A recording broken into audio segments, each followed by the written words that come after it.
Hey, coucou les beaux soleils, j'espère que tout va bien. Aujourd'hui, je viens vers vous pour vous présenter un tarot qui est un peu particulier, qui est unique en son genre et qui peut être utilisé de différentes façons. Alors, vous pouvez le trouver sur makeplayingcards.com, je vous mettrai tout en barre d'infos. Et il s'appelle donc le White Magic Tarot Spell Cards et c'est de Jill Scott. Alors c'est sa troisième édition qu'elle fait ici. C'est celle que j'ai, elle date de 2016, donc ça date et je ne vous l'ai jamais présentée. Alors, moi je l'ai mis dans cette petite pochette. Je ne suis pas Gryffondor, je suis pouf souffle, mais voilà. Je trouvais ça sympa parce que sachez que généralement, quand vous commandez sur makeplayingcards.com, que vous ne demandez pas de boîte, eh bien vous n'en avez pas, ça vient sous blister. Donc moi j'aime bien trouver des petites pochettes un peu partout et mettre mes jeux dedans. Et après j'attache juste un... Je fais vraiment ça, je vais pas dire à l'arrache, mais bon voilà, je coupe des petites cartes et puis je mets le jeu que c'est. Voilà, c'est plus facile pour le ranger aussi. Alors, ce jeu, en fait, il peut être utilisé de différentes façons. C'est-à-dire que vous pouvez l'utiliser en tirage, vous pouvez l'utiliser aussi dans vos rituels. Voilà. Alors, moi, je ne suis pas ce genre de femme qui fait des rituels à la nouvelle lune ou à la pleine lune. Ou, je sais pas, je ne me sens pas de faire des petits rituels comme ça. Par contre, je vais plutôt faire une prière, je vais écrire. Le pouvoir des mots pour moi est très important. Donc, je vais plutôt agir dans ce sens-là.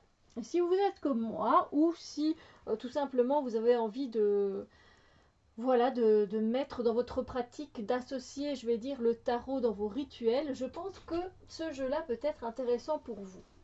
Donc, voilà, c'est aussi, je vous montre du coup aussi une carte de présentation, voilà. Et donc on a celle-ci où elle explique un petit peu. Alors vous pouvez évidemment aller sur son site, vous aurez peut-être des informations en plus. Et donc c'est de Jill Scott, je ne l'ai même pas dit. Alors le derrière, le dos des cartes, pardon, il est assez automnal je trouve. Et c'est vrai qu'il a un côté du coup un peu witchy finalement. Ça fait longtemps que je l'ai. J'essaye pour vous que ce soit...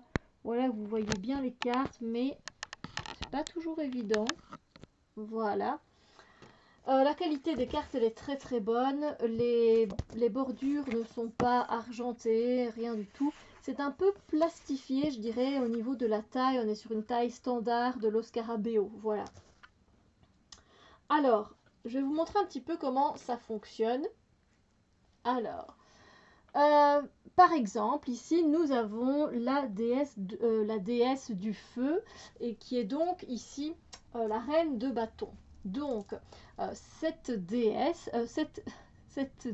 du feu va vous motiver dans vos projets. Elle va vous aider à garder votre attention concentrée là où il le faut.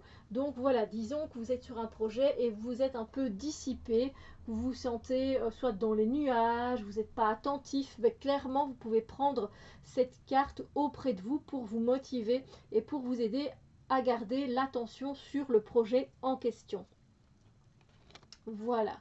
Après, c'est à vous de voir où vous avez envie de poser ces cartes. Par exemple, si on a... allez, par exemple, vous vous sentez... Je vais aller sur une autre carte. Je vous laisse regarder les cartes. Moi, je les trouve déjà très jolies parce qu'elles sont un peu pipiches, comme on dit. C'est-à-dire que on va voir les coupes, 6 coupes, mais on a un petit dessin, voilà, qui va rappeler ici la nostalgie, le passé, les souvenirs. Alors moi, je trouve ça très mignon. Ensuite, toutes les cartes qui sont, pour moi, toutes les cartes sont neutres, mais clairement, donc pour moi, elles ont un côté positif et négatif. Mais ici, elle a pris, par exemple, le diable que vous voyez ici, elle le prend du côté inversé, c'est-à-dire que cette carte est un sort pour vous aider à aller vous détacher de vos addictions et des mauvaises relations que vous pouvez avoir. Elle va aussi vous aider à perdre du poids, par exemple. Donc vous avez comme ça toutes des cartes avec des sorts. Alors si vous êtes comme moi, comme je vous disais tout à l'heure, à ne pas spécialement faire des sorts, des rituels, etc.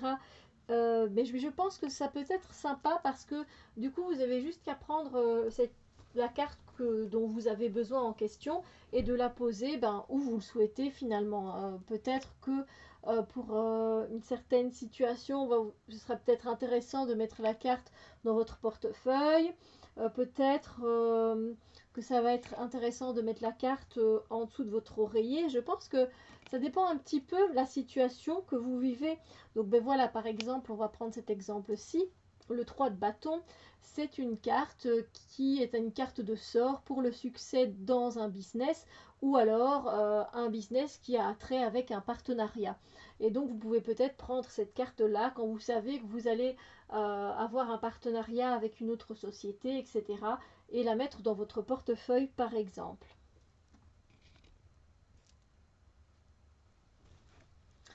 Donc moi je trouve qu'il est unique. Alors clairement, moi c'est parce que je l'ai dans ma collection depuis un petit bout de temps et que je le trouve mignon et je le trouve sympa. Mais clairement vous pouvez utiliser un simple Rider-Waite et venir prendre la carte dont vous avez besoin, par exemple la carte du monde, et l'utiliser pour ici envoyer de l'énergie positive, de l'énergie qui va aider les gens, de l'énergie de guérison partout dans le monde. C'est une carte qui est parfaite pour de la guérison à longue distance et qui peut améliorer la communication.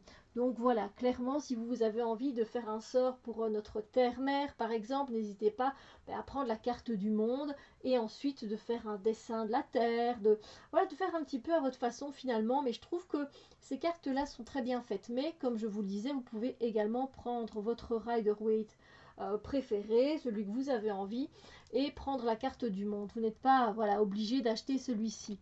Moi, je vous le présente parce qu'il est dans ma collection et que je le trouve sympa et différent. Mais après, c'est vous qui voyez, bien sûr. Hein. Moi, je ne vous pousse pas à la consommation, loin de là. C'est vrai que peut-être que je vous donne des envies, je ne dis pas le contraire. Sorry, not sorry. Voilà, par exemple, on sait bien que le 7 d'épée, généralement, c'est une carte de trahison, une carte où on peut se sentir abusé par notre gentillesse, ou on peut peut-être, c'est aussi une carte de vol. Voilà, donc en tout cas, qui n'est pas de bonne intention.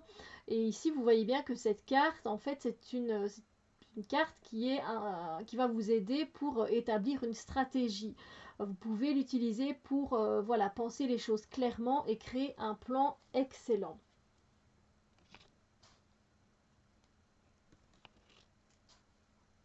Puis j'aime bien tous ces petits dessins qu'elle a mis. Je trouve vraiment qu'il y a ce côté un peu witchy finalement. Bon, après, ça porte bien son nom, hein, le White Magic Tarot. C'est le tarot de la magie blanche. Avec, le traduire totalement, je vais essayer. Ça donnerait les cartes de sort de la magie blanche, le tarot des le tarot des cartes de sort de la magie blanche. Ouais, j'y suis arrivée, hein. Ça donnera à peu près ça. Je vous laisse faire pause si vous voulez lire. Bon, évidemment, c'est en anglais, oui. Bon, après, il n'y a pas énormément de phrases à lire et il ne vient pas avec un bouquin. Donc voilà. Mais voilà, moi je sais bien que j'irai pas spécialement piocher. Je vais pas penser en fait à piocher dans un de mes Rider-Waite par exemple. Ben voilà, le 3 d'épée, en sachant bien que là on l'utilise dans son côté positif, on va dire, c'est-à-dire qu'on ne va pas l'utiliser pour avoir du chagrin, n'est-ce pas, ou avoir de la peine. Non, au contraire, on va l'utiliser pour réparer un cœur brisé. Ce processus peut être un peu lent, mais ça en vaut la joie. Voilà. Et donc, je trouve que ça peut être voilà, pour moi, je sais bien quand j'ai vu ce jeu, je sais bien que j'allais plus me tourner vers celui-là si j'avais envie de faire un petit rituel. Voilà, je vais prendre une petite bougie, je vais prendre la carte qu'il me faut, je vais écrire mes intentions, puis je vais peut-être recopier quelques mots-clés, et puis je vais envoyer tout ça à l'univers avec la carte à côté, quoi. Mais voilà, moi je vous donne là des idées sur le tas, évidemment. De comment je l'ai déjà utilisé. La plupart du temps, c'est comme ça que je fais parce que, comme je vous dis, moi, le pouvoir des mots, il est très important. Et c'est pour ça que je vais plus me diriger vers celui-ci. Mais c'est par facilité, je vais dire, parce que en fait, la carte nous donne déjà la réponse. Hein, voilà.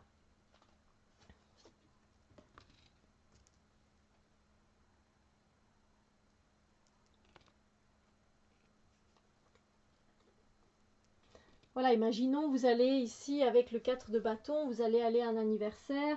Et bon, voilà, vous souhaitez que ça se passe vraiment bien parce que vous savez que quand toute la famille est réunie, des fois ça peut partir en cacahuète.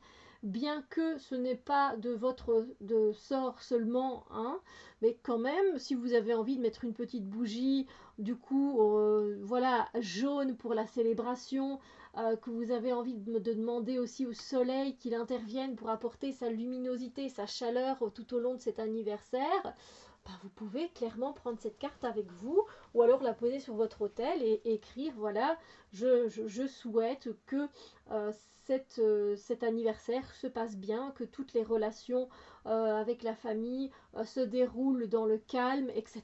etc. en fait. Hein.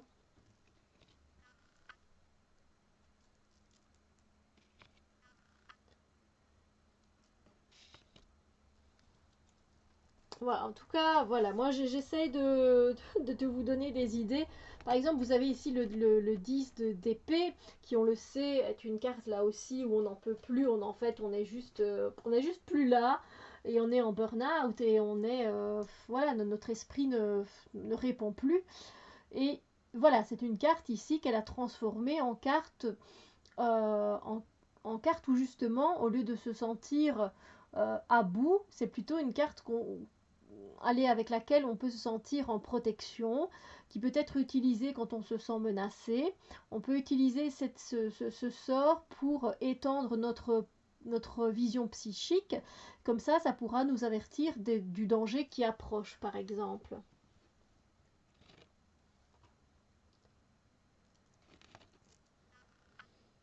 Enfin, moi, je trouve que voilà, c'est un jeu qui est unique et en même temps qu'on peut utiliser en tant que tarot et l'associer dans nos rituels. Donc, je trouve ça vraiment bien fait. Même si, comme je vous l'ai dit, clairement, vous pouvez utiliser votre jeu. C'est enfin, parce que moi, je n'y pense pas directement.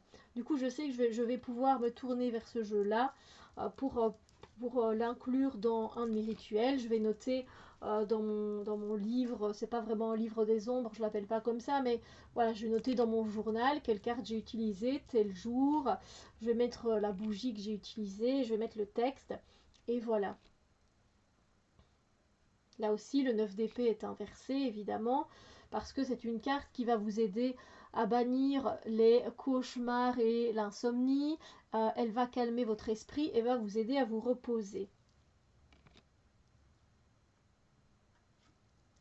N'hésitez pas à me dire ce que vous pensez de ce jeu dans les commentaires, bien évidemment. Je vous mettrai tous les liens. En tout cas, je vous remercie d'être auprès de moi et d'avoir visionné la vidéo. J'espère que ça vous a plu. N'hésitez pas à mettre un pouce en l'air. Et voilà, n'hésitez pas à me dire, comme je vous l'ai dit, ce que vous en pensez, si ça vous semble utile comme jeu, si pour vous c'est vrai, particulier, assez unique, si vous vous tourneriez vers lui ou pas. Dites-moi, voilà, tout simplement. Moi, je vous fais plein de bisous lumière. Je vous souhaite une super belle journée.